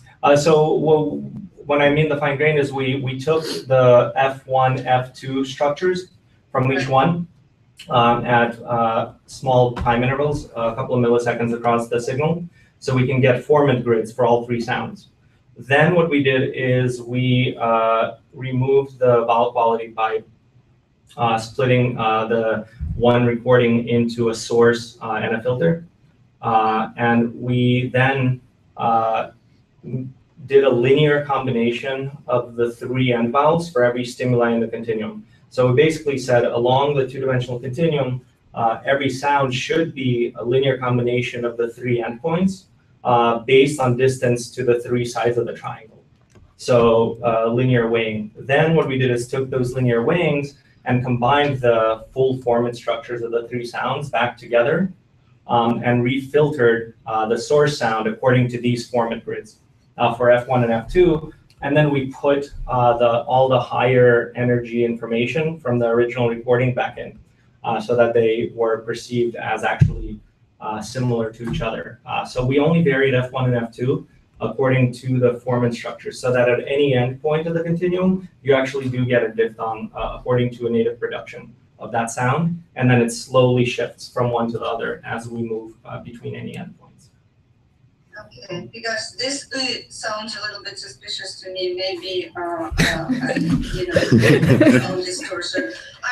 It beats me when you look at the discrimination function for native Russians, naive listeners, and they cannot tell one from the other.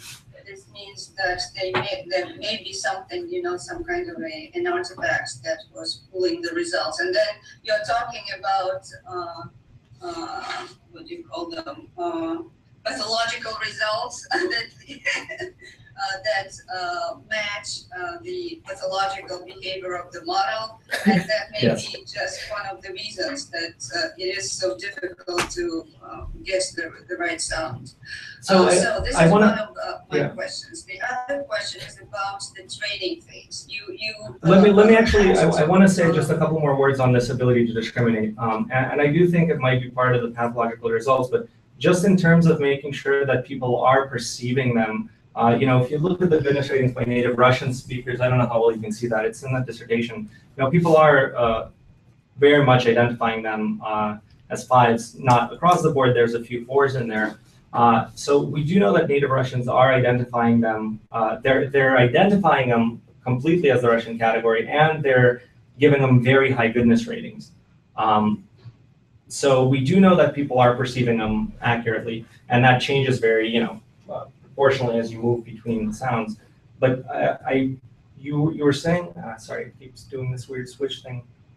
Yeah, and the D prime scores are kind of low for native Russians. They are below 2, which is usually a cutoff point with D prime scores for robust discrimination. So where are you saying that the D prime scores? Native Russian, last line in the first block. Yeah. Okay, and compare that to, say, the numbers that you get in either the English continuum for English speakers, 2.5, 3.0, 3.4, 2.9. So basically D primes of 3, right? Yeah. And you're getting a D Very prime low. of 1 here. Yeah. Across it. So there's no point in that continuum where they're matching English performance on English continuum. So part of this could have, it could have to do, I'm not saying our stimuli were absolutely perfect. They're as perfect as we could get them.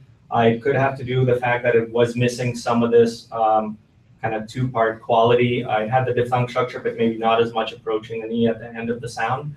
part of it actually, just for full disclosure's sake, might have to do with our population.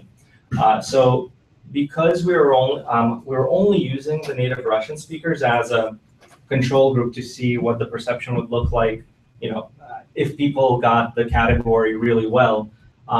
Our population was not what it would be if you actually were doing an experiment on native Russians. So there you would want to control it much better. You would want them, to live in Russia always up to the age of 18, to not have had, early and dominant proficiency in a language like English.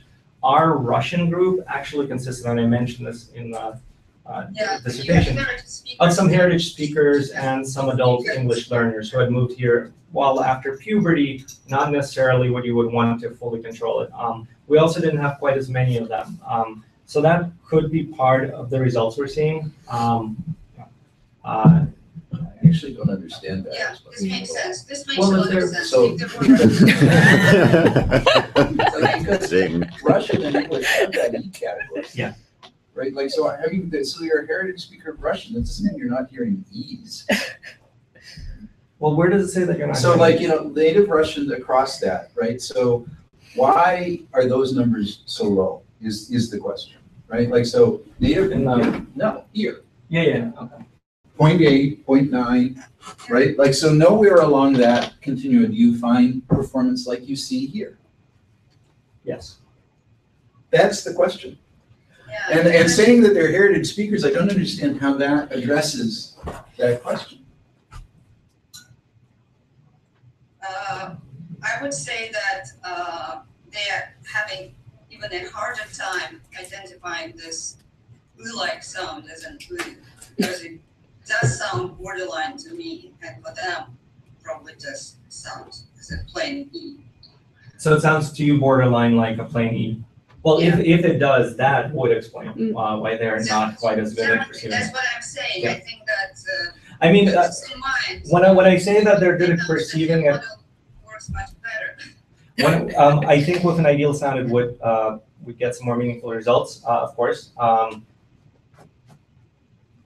I based the fact that they're identifying them as good is based on both goodness and identification, and both of those suggested that they were very good at identifying them. If you look at the, I forget if it's in the dissertation, the full identification scores for native Russian speakers. Excuse me, let me Yeah. ask you something else. Oh, about sure. the identification function. Okay. And this is about the way you set up the experiments. You had category labels because you had groups of naive speakers there. You had 3 groups of learners, then you had naive English speakers and naive Russian speakers, just to accommodate all the 3 categories, Yeah. right? And to have baseline data. Yes.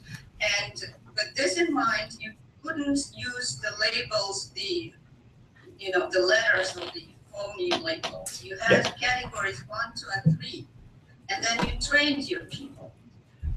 And this is where my next question is. Because you have your baseline native data with 3 categories that were arbitrarily labeled, this means that there was a lot of training, a lot of learning going on in the first phase of the experiment. So are we looking at the categories that were well entrenched as phonological categories, or are we looking at some kind of a bias created by the training phase of the experiment? Both.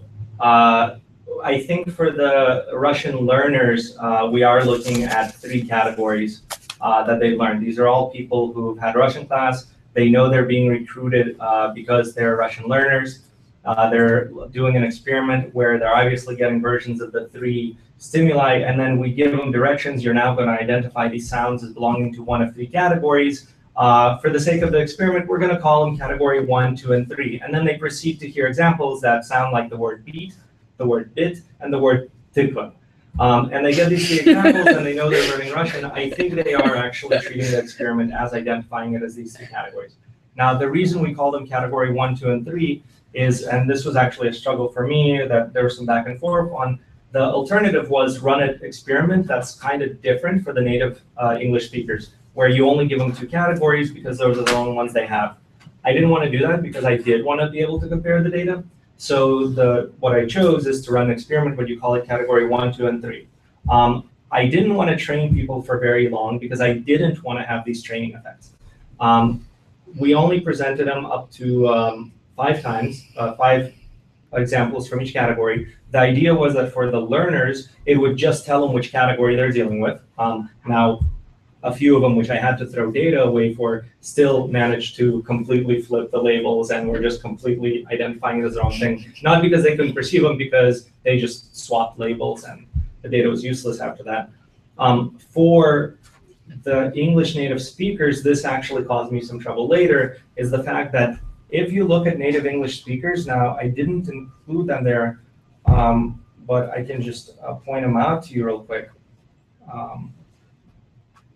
They're in the dissertation. If you look at the identification performance, what you see here, and this is the E continuum, the native Russian speakers are the first one. Native English speakers perform better than anyone who's ever learned Russian on the Russian contrast. And I think that's exactly what happened, is because they didn't have this category and they just had exposure to the 5 items in learning, in training. And I don't really call it training. I call it just, here's just so you know which category it is, but in effect it's training. That they were treating it as this other category, which is not a phonologically sound category in their mental grammar, but rather just things that are not good English E or I, and they acted in identification as if they knew this category really well. I think they're just calling it the other category, and so that allows them to identify it. They just go from good E to something I don't know, and your video's out again.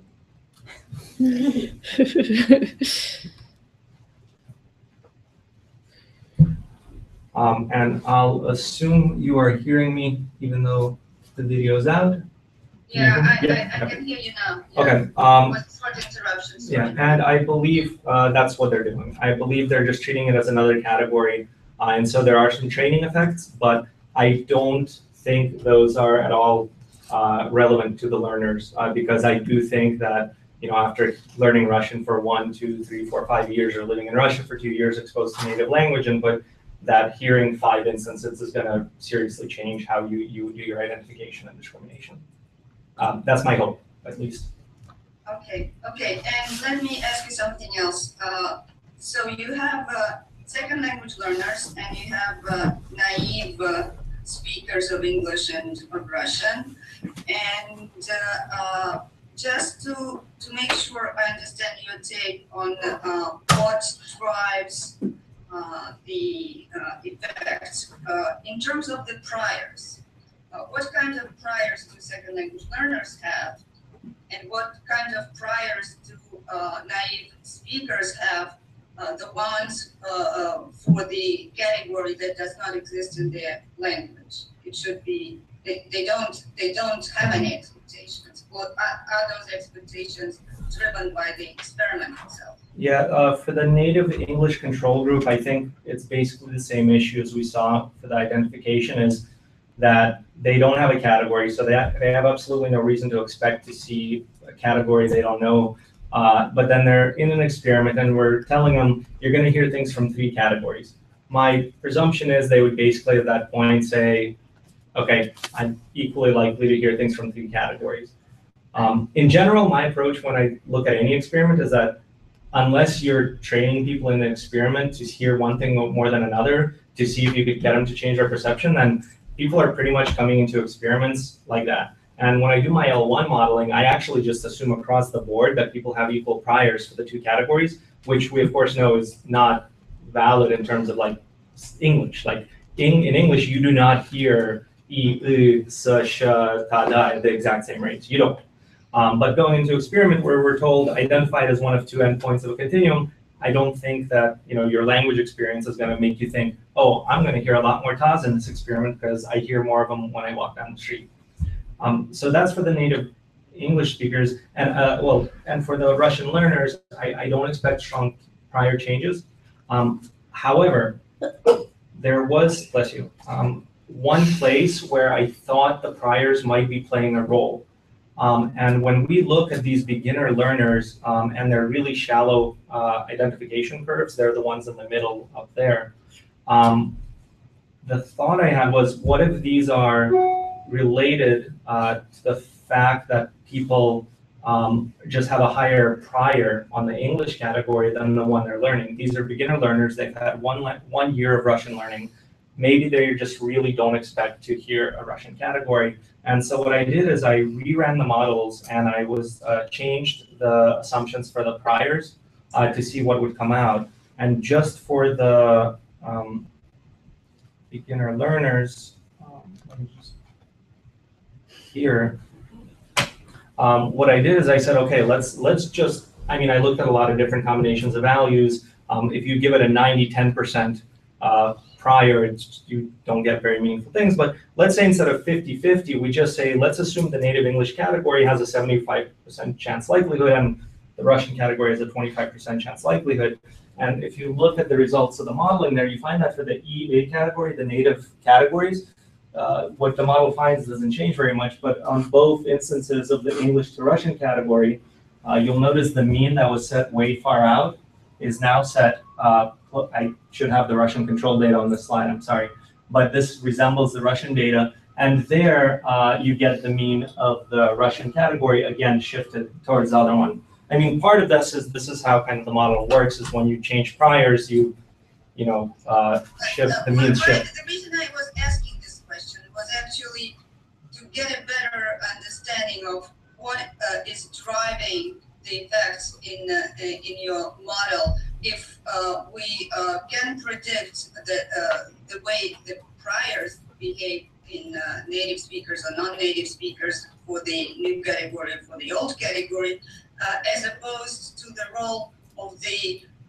robustness of phonological categories themselves in second language learners, or the level of entrenchment of those categories. Yeah. I guess that would then help us to figure out what the underlying features of cues are, the cues that underlie that categorical perception. So, I don't know if you agree with me. I think this is something that my current work doesn't answer very well, because in L2 we talk about these ideas of fuzzy categories and entrenchment in the categories, and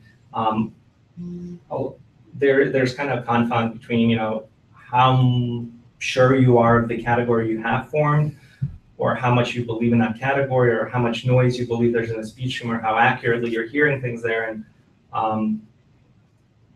I think that just needs to be looked at more thoroughly. But I believe, though, that is, I don't know if it's a confound, but it definitely needs to be looked at further. Okay, thank you. I don't want to take up more time, and I wish I could have the image, but it's okay if I just hear you. Is it not? Do you not see us right now? No, I don't. I haven't seen you in a long time. Oh. I think she has. Can you hit your video on and off? Sometimes it just. She said now she does. Now I see it. Now I see Oh, you do see it. Okay. Bill? Okay. I think I'll just ask one thing.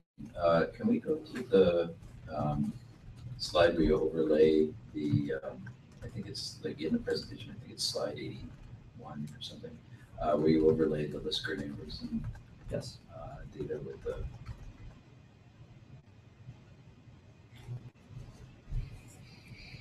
I think it was 81. No, a little before that. Oh, it's 7 yeah. Something, yeah, in there. Yeah, I just remember different than what I was doing.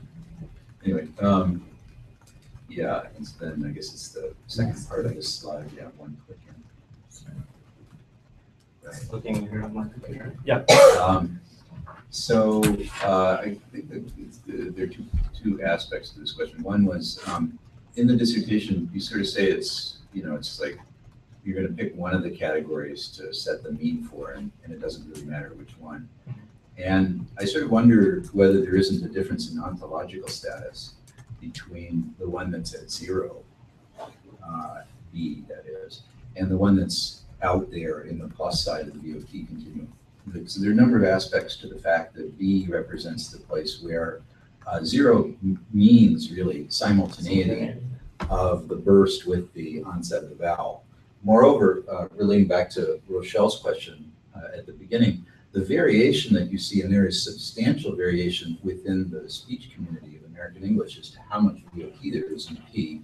You find this just by like having them measure their own voice in a phonetics class, is all in the P part, right? So like I don't know how we know, like how would we arrive at what the center of the P category, like what, how do we arrive at 60 milliseconds for the center of the P category when, you know, there is in fact an awful lot of variation over that. So is that taken to be like that number, is that an aggregated number?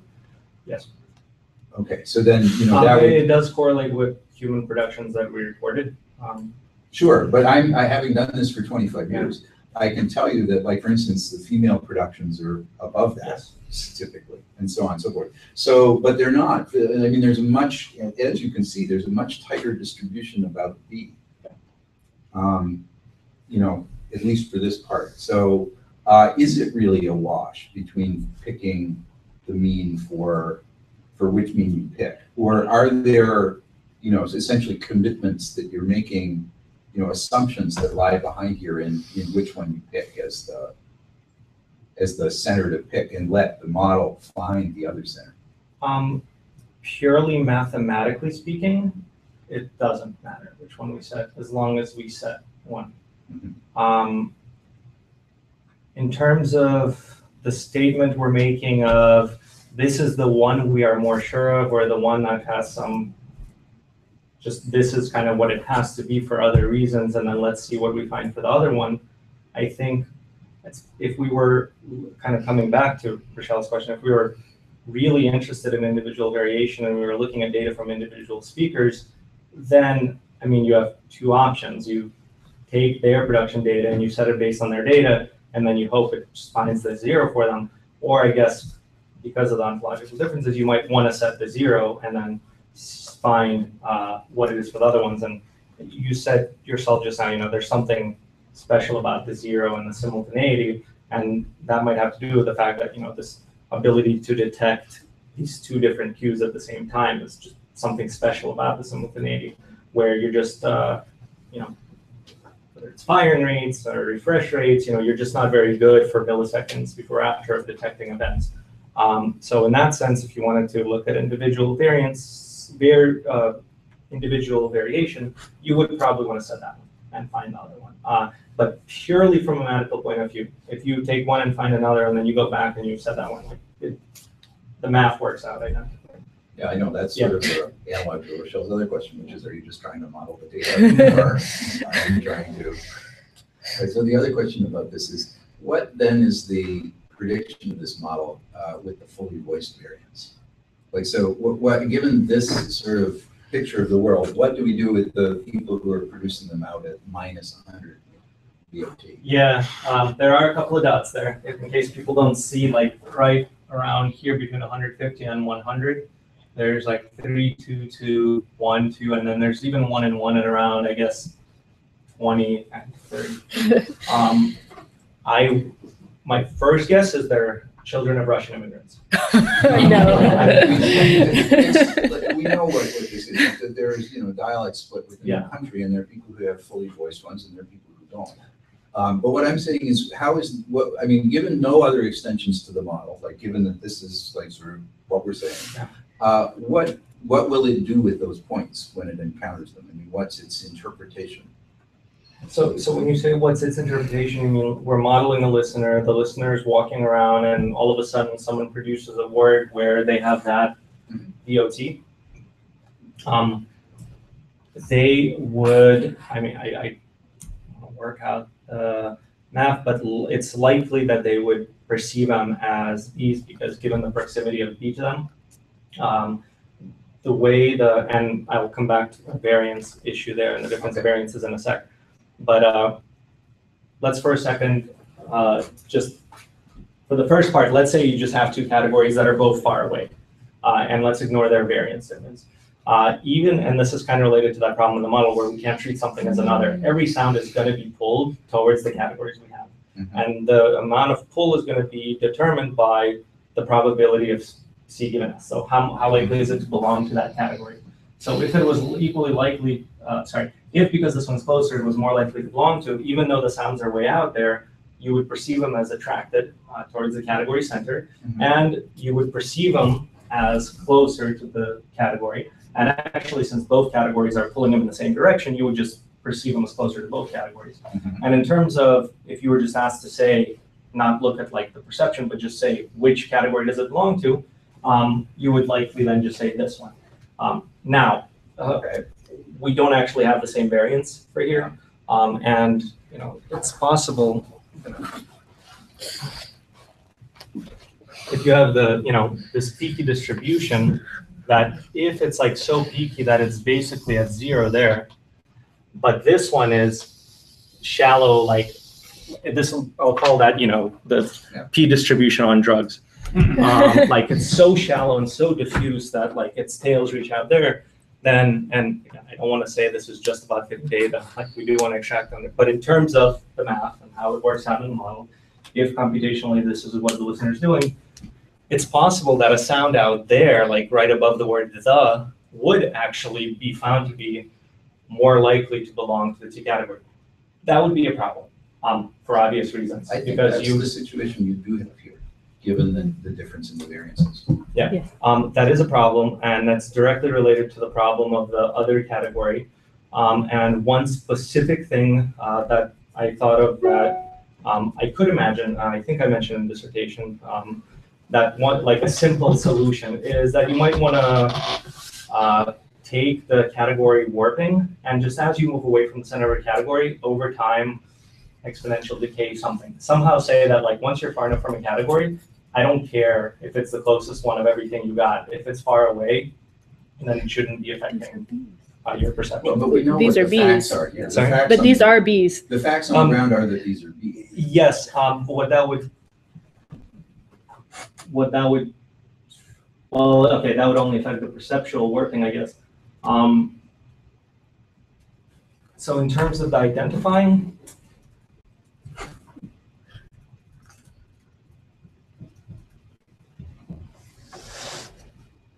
I mean, I don't want to say that you would just identify based on just pure proximity to a center, but I mean, it's possible that, if based on the category distribution, it's more likely to be in one, but then like they're in the same direction, you somehow want to say like, no, I can't skip over a category. I don't know if we want to like add this kind of stipulation, but I mean, one can imagine.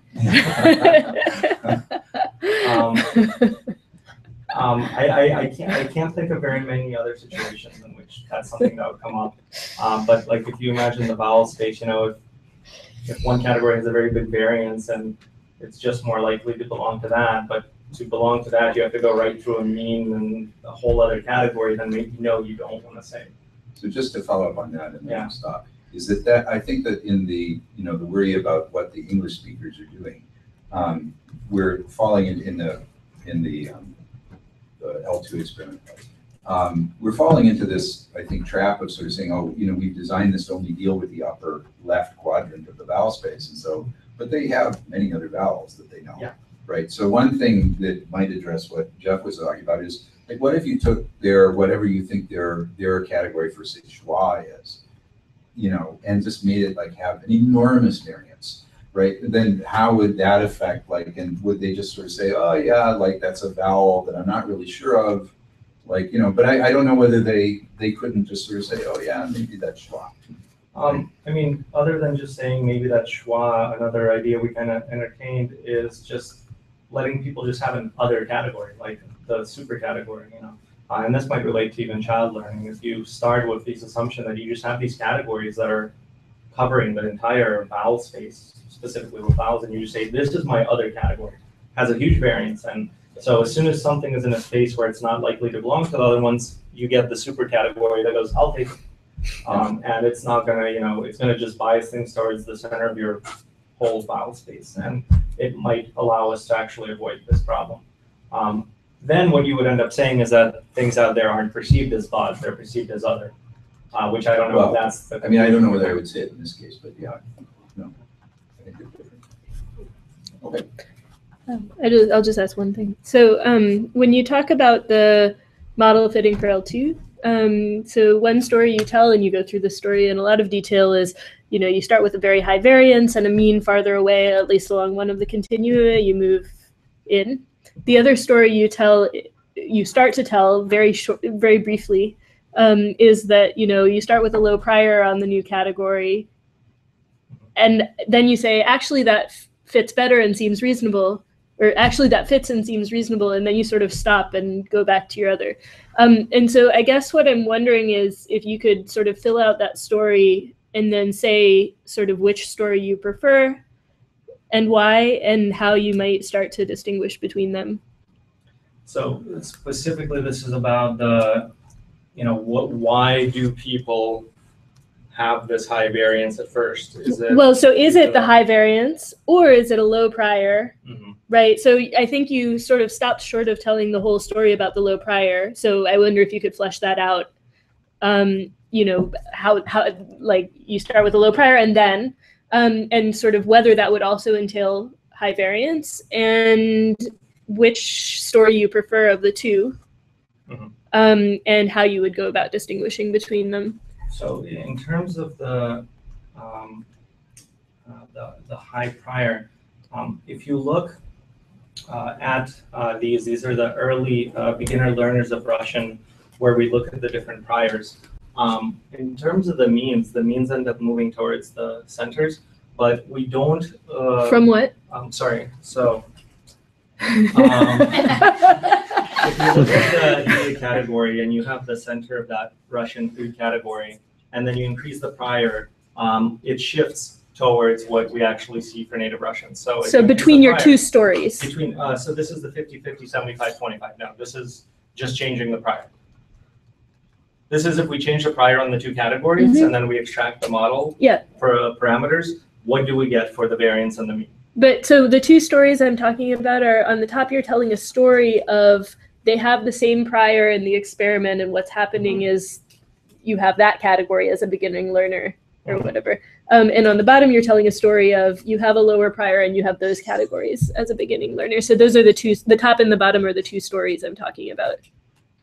Yes, so what I'm saying is when you adjust the prior, it doesn't completely, it's not like it's either variance or prior. So you still have high variance here, and there might still be something else going on, and I want to show you another slide in a sec. But we do see that by changing the prior, it at least takes care of this question of, you know, the setting of the mean. So it's, I don't think it's that it's just the prior, the categories that can explain away the effects we see.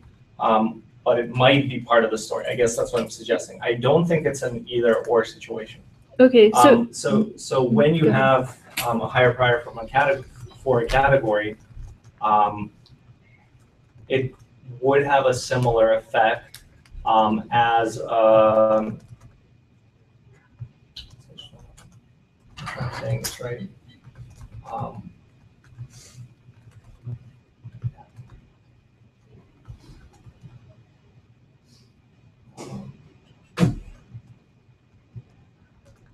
Yeah, that means when you take the probability to belong to that category, it's increased, which would also be increased.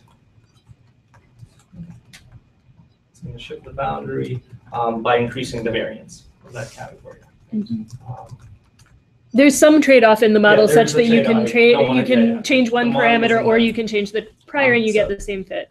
There is some trade-off, but I don't think that we can just tell a story by saying that, well, we have to decide. Is it that when you go from beginner to advanced learner that you're adjusting your prior to be, oh, I now equally expect these two categories versus a beginner just says, oh, I really think it's mostly Russian categories. I think the variance, there's something else going on. And I want to, and this might not fully answer your question, but I want to just point something out, which I didn't have a chance to discuss in my talk because of time constraints. When we,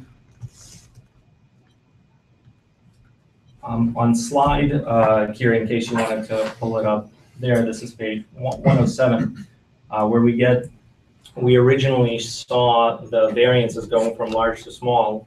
When you look at the beginner learners, and this is a slight problem potentially, is that it doesn't only find that the variance for the Russian category is high and then adjusts over time. If you actually look, what the model extracts is that the variance for the English category is also high, right? Now, we don't expect the English category to change for beginner learners and all of a sudden them think this category has changed. But we have to keep in mind that what we're seeing here is the extracted sums of variances, right? This is the meaningful variance plus the noise variance. Now, as I said in my dissertation, some of the discrimination data is slightly pathological, and so some of the fits are. But in this specific case, if we were to look at what we get by doing fitting the discrimination and trying to extract the actual noise variance parameter. Now, the noise variance would go into both sums, right? Because the sum of this category is noise plus its variance. The sum of that category is noise plus its variance. What we would see here, no, that is not the right slide at all. What you would see here, if I can slide over to it, is when you look at beginner learners and the noise variance, it's very high and then gets reduced. So that noise variance would contribute to both variances. Now, the English native category, notice that the extracted value is basically identical for all levels of learners. So that suggests that the reason here we saw the really big category for beginners, even for the native English category, was just from the high noise. Now, that noise variance, I think that pretty directly shows that is responsible for a lot of this being unsure that you see in this really shallow identification curve. Now, that doesn't mean you don't have different priors. You might still. But that, I think, explains why.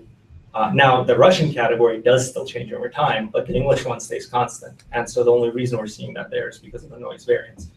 So I think that's important to kind of keep that in mind as part of the story. And I think they interact together. In terms of kind of making a definitive, beginners are shallow here because of, I don't think this is like a final answer. High variance, prior, I think we see that each one plays a role. I'm not sure about the prior. I don't like the idea of saying in an experiment they actually have different priors, but it seems to, at least with the setting of the mean, lead to the model finding more appropriate means. Now, it's not just about model fitting. I mean, we would want to know that this is somehow meaningful, but yeah, you have to see that. Okay. So since we have Skype going, should we kick? What I was actually going to suggest is kicking people out. Carol. You guys could just bring her with you. I mean, would it be? I think it's what's the other person? Okay. Shannon? Oh yeah, we should turn off the other one though. Yeah. Okay, I was really hoping to have people at the What? No, people will be. No, but I can't once you turn off it. Yeah, you can take that. Well, we can take that out. And this. All right, so just I guess I'll be in my office. You guys could let me know when to come back. Yep. Just